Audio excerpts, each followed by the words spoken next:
এই গণতন্ত্রের লোকেরা রাজতন্ত্রকে কখনোই ভালোবাসে না, কারণ রাজা থাকলে আপনি নেতা হতে পারবেন না। রাজাই সবকিছু করবে, রাজার মন্ত্রী পরিষদই দেশ চালাবে, ওখানে আর কোনো মানুষ গিয়ে রাজা হতে পারে না। এটাকে শেষ করে এই সিস্টেমকে গণতন্ত্র এসেছে। এখন গণতন্ত্রে ভোটের মাধ্যমে মানুষ কি হবে, রাজা হবে বা রাষ্ট্রপ্রধান হবে, 5 বছর করে দেশ চালাবে, যত মন ঝগড়াঝাটি যায় কিছু হোক সব মাপ। যখন তারা রাজত্ব থাকবে সব মাপ, যখন ওখান থেকে নেমে যাবে তখন হাজারোটা কেস বুকে চেপে যাবে। এটাই হয়েছে নিয়ম। যখন তারা ক্ষমতায় থাকবে তখন তারা যদি হরতাল দেয় কোনো সমস্যা নেই, অন্য পার্টি যদি হরতাল দেয় তো মার খাবে, জেলও যাবে, সবকিছু হবে। এগুলো হলো গণতন্ত্রের কিছু সমস্যা। যাই হোক, এই গণতন্ত্র কিছু ইসলামিক পার্টি বা ইসলামিক দল মেনে নিয়ে বলছে ইসলামিক গণতন্ত্র।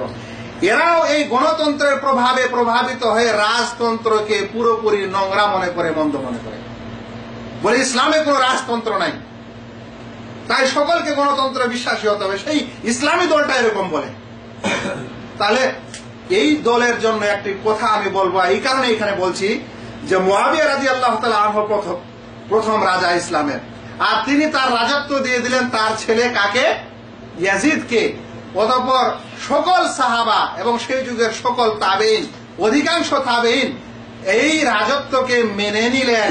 তাহলে এটা কি ইসলামের রাজতন্ত্রের দলিল হলো না? ইসলামে যে রাজতন্ত্র আছে তার এটা দলিল না? সাহাবী মুআবিয়া রাদিয়াল্লাহু তাআলা আনহু যদি রাজতন্ত্রের মাধ্যমে দেশ পরিচালনা করতে পারেন তাহলে এটা দলিল না? আর মুআবিয়া রাদিয়াল্লাহু তাআলা আনহু তার রাজত্ব ক্ষমতা যদি তার ছেলেকে দিয়ে দিতে পারেন, আর সকল অধিকাংশ সাহাবী যদি সেটা মেনে নেন, আর তাবেঈগণ যদি মেনে নেন, তাহলে সেটা কি রাজতন্ত্রের দলিল নয়? অবশ্যই দলিল। এটাই রাজতন্ত্রের দলিল। এরকম প্রত্যেক ভাইকে একটু চিন্তা করা দরকার যারা মনে করে যে ইসলামে রাজতন্ত্র নেই। এরা কিসের মাধ্যমে প্রভাবিত হয়েছে? আমাদের দেশে এই সকল ইসলামী দল, এরা শিয়া না, কিন্তু শিয়াদের বই পুস্তক এবং তাদের সেই সকল পণ্ডিতের বই পুস্তক পড়ে এই রাজতন্ত্রকে নোংরা বলছে, আর বানু উমাইয়া পিরিয়ডকে নোংরা বলার চেষ্টা করছে। আমি আপনাদেরকে এ সম্পর্কে আরো একটা দলিল দিই। ইসলামের রাজতন্ত্র আছে, তাই আল্লাহ রাসূল সাল্লাল্লাহু আলাইহি ওয়াসাল্লাম বলছেন, আল খেলাফাতু ফি উম্মতি 30 সানা, খেলাফত আমার উম্মতে 30 বছর থাকবে। খেলাফত আমার উম্মতে কত বছর থাকবে? 30 বছর। সুম্মা মুলকুন, অতঃপর রাজত্ব হবে। বাদা যালিক, অতঃপর কি হবে? এরপরে রাজত্ব হবে। হাদিসটিকে ইমাম আহমদ বর্ণনা করেছেন, আর নাউদ হাদিসটিকে হাসান বলেছেন।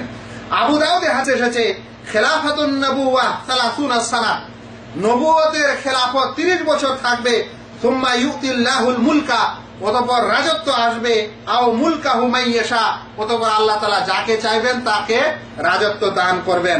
সিলসিলা সহিহা প্রথম খণ্ড 742 নম্বর পৃষ্ঠা। বন্ধুগণ, আল্লাহ রাসূল সাল্লাল্লাহু আলাইহি ওয়াসাল্লামের এটা একটা ছিল ভবিষ্যৎ যে আমার মৃত্যুর পর 30 বছর খেলাফত থাকবে, তারপর রাজত্ব আসবে।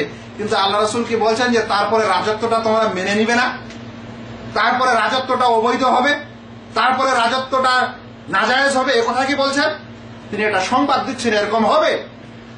দেখা যাচ্ছে যে খেলাফত 30 বছরেই ছিল। তাই আবু বকর রাদিয়াল্লাহু তাআলা আনহুর খেলাফত ছিল 2 বছর, আর উমর রাদিয়াল্লাহু তাআলা আনহুর খেলাফত ছিল 10 বছর, আর উসমান রাদিয়াল্লাহু তাআলা আনহুর খেলাফত ছিল 12 বছর, আর আলী রাদিয়াল্লাহু তাআলা আনহুর খেলাফত ছিল 6 বছর। সব মিলে 30 বছর। এই 30 বছর পর আল্লাহ রাসূল বললেন তারপরে কি আসবে? রাজত্ব আসবে, আর মুআবিয়া রাদিয়াল্লাহু তাআলা আনহু তারপরে রাজা হয়ে যান। কিন্তু যে কথা আমি বলতে যাচ্ছিলাম সেটা হলো এই যে এখানে দেখা যাচ্ছে যে ইসলাম রাজতন্ত্রকে বা এই রাজত্বকে নিষেধ করছে না, তিনি একটা সংবাদ দিচ্ছেন এরকম হবে। অথবা আল্লাহ রাসূল সাল্লাল্লাহু আলাইহি ওয়াসাল্লাম ওই সকল রাজার জন্য সুসংবাদ দিয়েছেন যেই সকল রাজা সৎ ও ন্যায়পরায়ণ। আল্লাহ রাসূল সাল্লাল্লাহু আলাইহি ওয়াসাল্লাম একটি মুসলিম শরীফের স্পষ্ট হাদিস যে 7 প্রকার লোককে আল্লাহ রাব্বুল আলামিন কিয়ামতের দিনে আরশের ছায়ার নিচে জায়গা দিবেন। তার মধ্যে প্রথম নম্বরে যে কথাটি আল্লাহ রাসূল বলেছেন সেটি হচ্ছে সাবাতুন ইউদিল্লুহুমুল্লাহু ফি দিল্লি ইয়াওমা লা দিল্লা ইল্লা দিল্লু। তারপরে বলছেন ইমামুন আদিলুন, সৎ ও ন্যায়পরায়ণ বাদশা, সৎ ন্যায় রাজা। যদি তার রাজত্বে সে ন্যায় এবং সতের মাধ্যমে তার দেশ এবং রাজত্ব পরিচালনা করেছে, তাহলে আল্লাহ রাব্বুল আলামিন কিয়ামতের দিনে তাকে কার নিচে জায়গা দিবেন? আরশের ছায়ার নিচে স্থান দিবেন। কিন্তু যদি রাজা মন্দ হয়, রাজা অত্যাচারী হয়, খারাপ হয়, তাহলে কিন্তু তার শাস্তিও আল্লাহ তাআলা দিবেন। কিন্তু এই হাদিসগুলি যেটা থেকে আমরা বুঝাতে চাচ্ছি সেটা হলো এই যে রাজতন্ত্র ইসলামে আছে, যারা মনে করেন যে রাজতন্ত্র নেই, অতঃপর মুআবিয়া রাদিয়াল্লাহু তাআলা আনহুর সম্পর্কে, ইয়াজিদের সম্পর্কে এবং তারপরে আরো বানু উমাইয়া পিরিয়ডের সম্পর্কে যে মন্তব্য করেন, তাদেরকে চিন্তা করা দরকার যে ইসলাম রাজতন্ত্রের পক্ষে না পক্ষে নয়, তবে সৎ রাজার পক্ষে, অসৎ রাজার পক্ষে নয়। বন্ধুগণ, আজ রাজতন্ত্রকে মানুষ খারাপ বলে এই কারণে যে রাজার বেটাই রাজা হবে, এটা খুব খারাপ লাগে মানুষকে। আজ দেশের যতগুলা প্রধানমন্ত্রী আছে বলেন তো ওদের বেটাগুলা কি হয়? যতগুলা প্রধানমন্ত্রী আছে বর্তমান ছিল, নাম আমি নিচ্ছি না, এর আগে যেই দেশে যারা শাসন করলো যেই ক্ষমতা, সেই নেত্রী বা সেই নেতার বেটা কি ওরা পায় না ওদের মন্ত্রিত্ব? যে বর্তমানে আছে তার নাতিপুতি আর তার বংশধরেরা পাচ্ছে না কিছু? তাহলে রাজতন্ত্রের বেলা খুব আমাদেরকে কাঁটা মনে হচ্ছে যে রাজার বেটা রাজা হবে কেন? আর নিজের গণতন্ত্র গুলো কি হয়েছে? সবগুলা তো নিজের বংশধরের ঠিকানা। তো রাজার বেলা এটা মন্দ, নিজের বেলা মন্দ না। মনে রাখবেন, ইসলামে রাজার বেটা রাজা হবে এতে নিষেধ করা হয়। যদি রাজার বেটা রাজা হওয়ার যোগ্য থাকে তাহলে কি হবে? সে রাজা হবে। ইমামের ছেলে যদি ইমাম হতে পারে, একজন ইমামতি করছে একটা মসজিদে, তার ছেলেও হাফেজ হয়েছে, তার ছেলেও আলেম হয়েছে, অসুবিধা কোথায় তাকে করতে, ইমাম বানাতে? তো ইমামের ছেলে ইমাম হবে, রাজার বেটা রাজা হবে, এতে অসুবিধার কিছু না।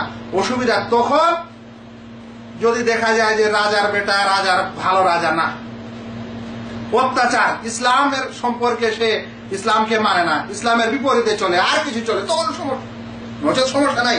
আমি এই কথাটি আপনাদের মাঝে এই কারণে বলতে চাইলাম যে বিষয়টি অনেক সময় আমাদের বলতে হয় এবং এ বিষয়ে আমাদেরকে জিজ্ঞাসা করা হয়, তাই বিষয়টি স্পষ্ট করে দিলাম।